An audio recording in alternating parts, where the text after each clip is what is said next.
lega rasanya sudah berhasil mempraktekkan pembelajaran berdiferensiasi ini. Sebentar, perasaannya bagaimana setelah tadi mengajar di 10.1 dengan menerapkan pembelajaran berdiferensiasi? Alhamdulillah lega dan menyenangkan ya, kelasnya juga hidup, anak-anaknya aktif dan mereka ternyata sangat tertarik dengan materi hikayat. Dan awalnya saya kira waduh ini materinya sulit, pakai bahasa Melayu klasik, kan mereka ternyata tertarik dan rasa ingin tahunya tinggi. Oke. Jadi awal ya saya ingin menyampaikan dulu perasaan saya juga.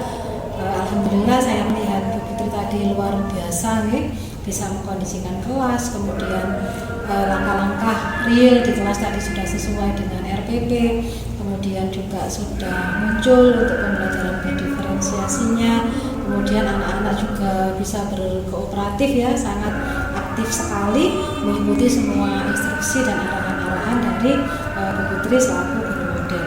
Nah, terkait dengan pembelajaran berdiferensiasi yang tadi diterapkan, Bu Putri tadi merasa adakah sesuatu yang kurang pada saat Bu Putri tadi berada di kelas bersama anak-anak?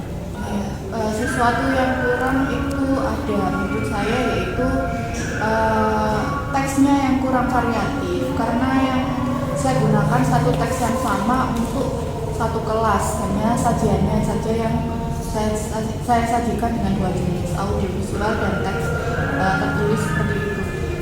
Mungkin pertemuan selanjutnya akan lebih menarik jika judul teksnya itu berbeda-beda dari beberapa judul hikayat, sehingga satu kelompok dengan kelompok lain dapat hidup diskusinya, saling memberi informasi. Kalau tadi satu teks yang sama untuk dijadikan bahan diskusi. Jadi sejauh ini mereka masih mengetahui satu judul hikayat saja. Mungkin pertemuan selanjutnya bisa beberapa judul hikayat. Ini nanti berarti rekomendasi ya untuk pertemuan selanjutnya. Nah, Bu Putri, dari keseluruhan proses awal tadi kan saya lihat sudah lengkap sekali begitu ya, komplit mulai dari pembukaan, persepsi, kemudian ada pemberian motivasi dan semangat kepada anak-anak. Nah, menurut Bu Putri sendiri ya, kekuatan yang paling menonjol dalam diri Bu Putri itu apa pada saat Bu Putri tadi melaksanakan KBM bersama anak-anak? Kalau saya, kalau untuk pertemuan ini ya mungkin penguasaan kelas yang pertama. Yang kedua adalah pendalaman materi, karena memang saya mendalami sastra, baik itu sastra lama maupun sastra baru ya. Saya jadi bisa menyampaikan informasi yang di luar teks buku pegangan yang mereka tahu. Saya bisa membuka wawasan mereka lebih dalam tentang apa itu hikayat dan mengapa kita harus belajar hikayat. Nah, ini Bu Putri ya, kalau misalkan kita buat rentangan nilai gitu dari skala 1 sampai 10, jika Bu Putri menilai diri Bu Putri sendiri saat tadi melaksanakan pembelajaran berdiferensiasi, kira-kira Bu Putri ada di skala berapa? 8 ya. Masih sanggup ya meningkatkan sampai di skala 10 ya. Oke. Jadi ini harapan saya, harapan Bu Putri nanti insya Allah supaya bisa sampai di skala 10 ya Bu Putri. Nah, kedepannya setelah ada evaluasi, kemudian ada beberapa rekomendasi untuk pembelajaran selanjutnya, rencana Bu Putri apa untuk tindak lanjut supaya nanti pada saat penerapan KBM selanjutnya bisa menjadi lebih sempurna lagi? Untuk pembelajaran selanjutnya mungkin saya itu tadi bisa menerapkan judul teks lebih dari satu teks, dari beberapa judul karya sastra hikayat. Selain itu juga ingin menerapkan tagihan produk yang berdiferensiasi.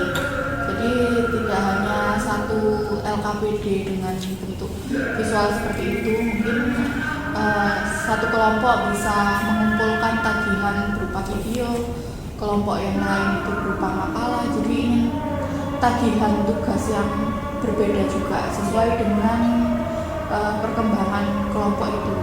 Anaknya kelompok ini cenderung apa, kelompok itu cenderung apa, seperti ini. Rencananya sudah tertata sekali ya Bu Putri. Nah, apakah Bu Putri ada rencana untuk mengaktifkan komunitas MGMP sekolah terkait untuk perencanaan ke depan? Mungkin nanti Bu Putri juga akan berbagi kepada teman-teman mapel serumpun ya terkait pembelajaran berdiferensiasi. Apa ada rencana seperti itu? Iya, tentunya kami MGMP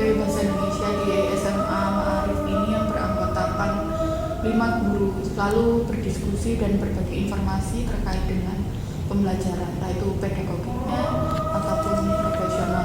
Oke. Nah, pada saat Bu Putri mendapatkan kabar akan disupervisi ya, ini saya ingin sejujur-jujurnya begitu. Bagaimana perasaan Bu Putri mulai dari kita kemarin pra-observasi, kemudian tadi Bu Putri sudah tampil sampai dengan kegiatan diskusi kita pasca observasi. Perasaan Bu Putri seperti apa?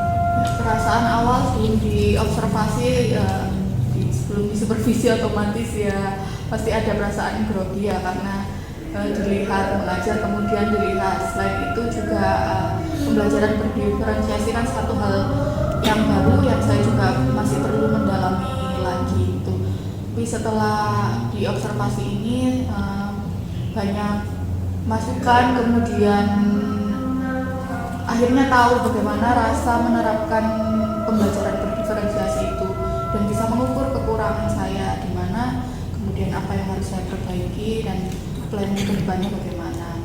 Oke. Terakhir Bu Putri ya, ini kalau boleh saya tahu ya, yang Bu Putri dapatkan selama kegiatan supervisi apa saja? Mungkin dari pengalaman kita kegiatan coaching mulai pra sampai dengan pasca, atau mungkin ada pengalaman dengan anak-anak, kira-kira yang paling berkesan itu apa? Yang paling berkesan yang saya dapatkan mungkin bisa memperdalam lagi dan bukan hanya secara teori tapi juga praktik tentang pembelajaran berdiferensiasi itu yang saya dapatkan. Kemudian hal-hal yang saya belajar ketika di kelas selama proses itu ternyata ya memang siswa itu berbeda dan tidak bisa dipukul rata. Memang untuk menyiapkan segalanya biar pembelajaran berjalan dengan baik itu memang tidak mudah dan tidak simpel. Oleh karena itu ya memang harus disiapkan secara matang dengan proses persiapan yang membutuhkan waktu juga, tidak bisa dadakan.